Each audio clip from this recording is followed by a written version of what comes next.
Usually in a special project like this, a Toastmaster of the evening sets the scenario so that everybody understands what is going to happen in this particular speech.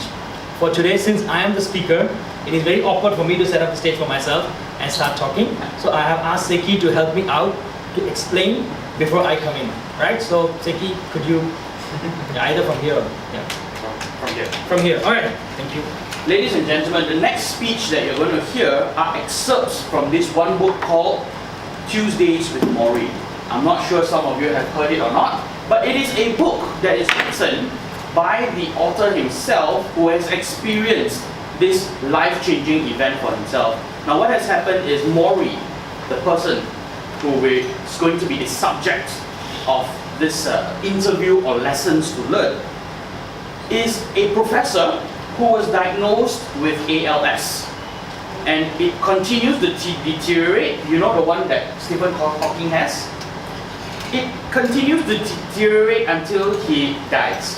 And for this person, Professor Maury, it is moving at a rather alarming rate. So it's moving very fast. And what has happened is when he was diagnosed with this, the author himself actually came up to meet up with this professor. The author himself was the previous student of Professor Maury.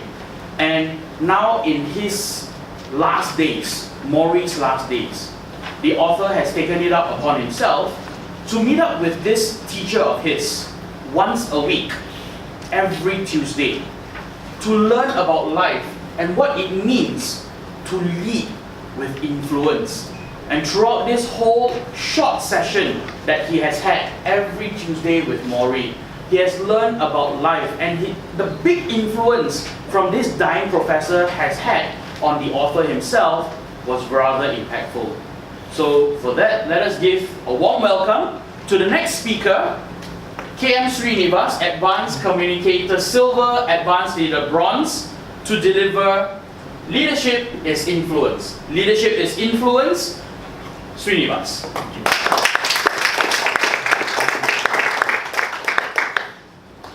Tuesdays with Maury by Mitch Albom. In March of 1995, a limousine carried Ted Koppel, the host of ABC's TV Nightline, pulled up to the snow-covered curb outside Maury's house in West Newton, Massachusetts. Maury was in wheelchair full-time now, getting used to the helpers lifting him like a heavy sack from the chair to the bed, and the bed to the chair. He had begun to cough while eating, and chewing was a chore. His legs were dead. He would never walk again. Yet he refused to be depressed. Instead, Maury had become a lightning rod of ideas. He jotted down his thoughts on yellow pads, envelopes, folders, scrap paper. He wrote bit-sized philosophies about life with death's shadow. Accept what you are able to do and what you are not able to do. Accept the past as past without denying it or discarding it. Learn to forgive yourself and to forgive others. Don't assume that it's too late to get involved. After a while, he had more than 50 of these aphorisms, which he shared with his friends. One friend, a fellow Brandeis professor named Maurice Stein, was so taken with the words that he sent them to a Boston Globe reporter, who came out and wrote a long feature story on Maury. The headline read, "The Professor's Final Course, His Own Death." The article caught the eye of the producer from the Nightline show, who brought it to the couple in Washington, D.C. "Take a look at this," the producer said. Next thing you knew, there was a cameraman in Maury's living room, and Koppel's limousine was in front of his house. Several of Maury's friends and family members had gathered to meet Koppel, and when the famous man entered the house, they buzzed with excitement, and all except Maury, who wheeled himself forward, raised his brows, and interrupted the clamor with his high sing-song voice. "Ted, I need to check you out before I agree to do this interview." There was an awkward moment of silence. Then the two men were ushered into the study. The door was shut. Man, one friend whispered outside the door, I hope Ted goes easy on Maury. I hope Maury goes easy on Ted, said the other. Inside the office, Maury motioned for Koppel to sit down. He crossed his hands in his lap and smiled. Tell me something close to your heart, Maury began. My heart? Koppel studied the old man. All right, he said cautiously. And he spoke about his children. They were close to each other, weren't they? Good, Maury said. Now tell me something about your faith. Koppel was uncomfortable. I usually don't talk about such things with people I have only known for a few minutes. Ted, I'm dying, Maury said, peering over his glasses. I don't have a lot of time. Koppel laughed. All right. Faith, he quoted a passage from Marcus Aurelius. Something he felt strongly about. Maury nodded. Now let me ask you something, Koppel said. Have you seen my program? Maury shrugged. Twice, I think. Twice? That's all? Don't feel bad. I've only seen Oprah once. Well, the 2 times you saw my show, what do you think? Maury paused. To be honest, yes. I thought you were a narcissist. Koppel burst into laughter. I'm too ugly to be narcissist, he said. Soon the cameras were rolling in the front of the living room fireplace with Koppel in his crisp blue suit and Maury in his shaggy gray sweater. He had refused fancy clothes or makeup for this interview. His philosophy was that death should not be embarrassing. He was not about to powder its nose. Because Maury sat in a wheelchair, the camera never caught his withered legs. And because he was still able to move his hands, Maury always spoke with both hands, waving. He showed great passion when explaining how you face the end of life. Ted, he said, when all this started, I asked myself, am I going to withdraw from the world like most people do? Or am I going to live?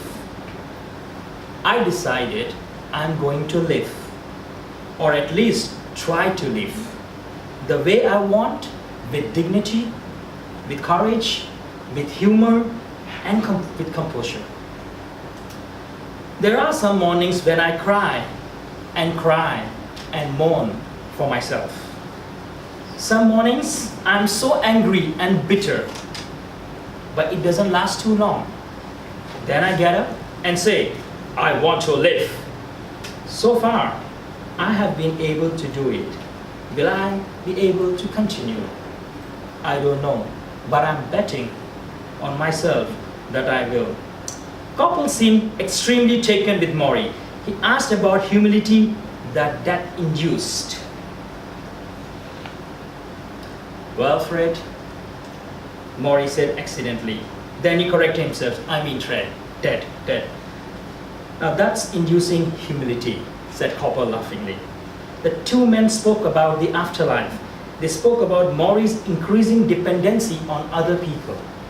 He already needed help eating and sitting and moving from place to place.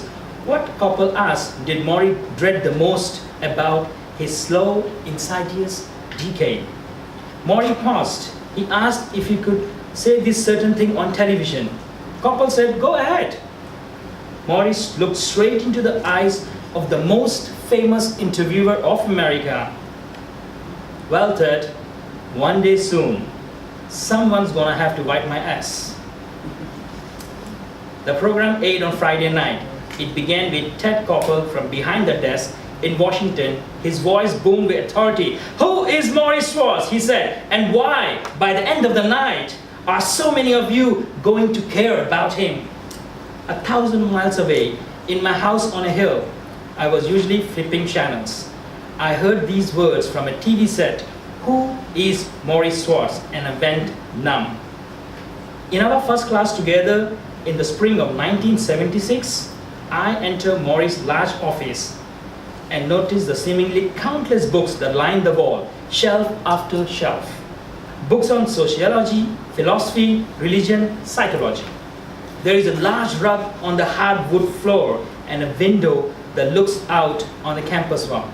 Only a dozen or so students are there, fumbling with notes and syllabi. Most of them wear jeans and earth shoes and plaid flannel shirts. I tell myself, it will not be easy to cut a class this small. Maybe I shouldn't take it. Mitchell, Maury says, reading from the last attendance list. I raise a hand. Do you prefer Mitch or Mitchell better? I have never been asked this by a teacher. I do a double take at this guy in his yellow turtleneck and a green corduroy pants and a silver hair that falls on his forehead. He is smiling. Mitch, I say. Mitch is what my friends call me. Well, Mitch it is then, Maury says, as if closing a deal. And Mitch, yes, I hope that one day you will think of me as your friend. The 12th Tuesday, we talk about forgiveness. Forgive yourself before you die, then forgive others. This was a few days after the Nightline interview. The sky was rainy and dark, and the Maury was beneath a blanket. I sat at the far end of his chair, holding a bare feet. They were calloused and curled, and his toenails were yellow. I had a small jar of lotion, and I squeezed some into my hands and began to massage his ankles. It was another of the things I had watched his helpers to do for months, and now, in an attempt to hold on to what I could of him, I had volunteered to do it myself. The disease had left Maury without the ability even to wiggle his toes. Yet, he could still feel pain, and massages helped relieve it. Also, of course, Maury liked being held and touched. And at point, anything I could do to make him happy, I was going to do. Mitch, he said, returning to the subject of forgiveness, there is no point in keeping vengeance or stubbornness. These things, he sighed, these things I so regret in my life. Pride, vanity. Why do we do the things we do? The importance of forgiving was my question. I had seen those movies where the patriarch of the family is on his deathbed and calls for his estranged son so that he can make peace before he goes. I wondered if Maury had any of that inside him, a sudden need to say, I'm sorry, before he died. Maury nodded. Do you see the sculpture? He tilted his head towards a bust that sat high on the shelf against the wall of his office. I had never really noticed it before. Cast in bronze, it was the face of a man in his early 40s wearing a necktie, a tuft of hair falling across his forehead. That's me, said Maury. A friend of mine sculpted that maybe 30 years ago. His name was Norman. We used to spend so much time together. We went swimming. We took rides to New York. He had me to his house in Cambridge, and he sculpted the bust of me down in his basement. It took several weeks to do it, but he really wanted to get it right. Mitch, a few years ago, he died of cancer. I felt so sad. I never got to see him. I never got to forgive. It pains me now so much. He was crying again, a soft and quiet cry, because his head was bad, and tears rolled off the side of his face before they reached his lips. Sorry, I said. Don't be, he whispered. Tears are okay. I continued rubbing lotion into his lifeless toes. He wept for a few minutes, alone with his memories. It's not just other people we need to forgive, Mitch. He finally whispered, we also need to forgive ourselves. Ourselves? Yes. for all the things we didn't do, all the things we should have done. You can't get stuck on regrets of what should have happened. That doesn't help you when you get to where I am. I always wished I had done more with my work. I wished I have written more books. I used to beat myself up over it.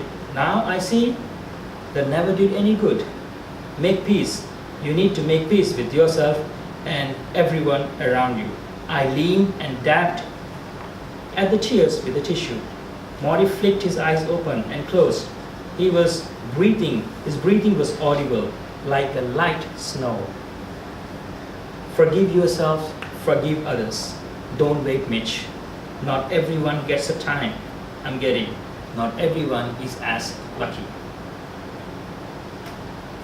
I tossed the tissue into the wastebasket and returned to his feet.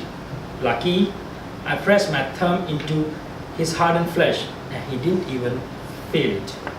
The tension of opposites, miss, remember that. Things pulling in different directions. I rolled his toes between my fingers, lost in the task.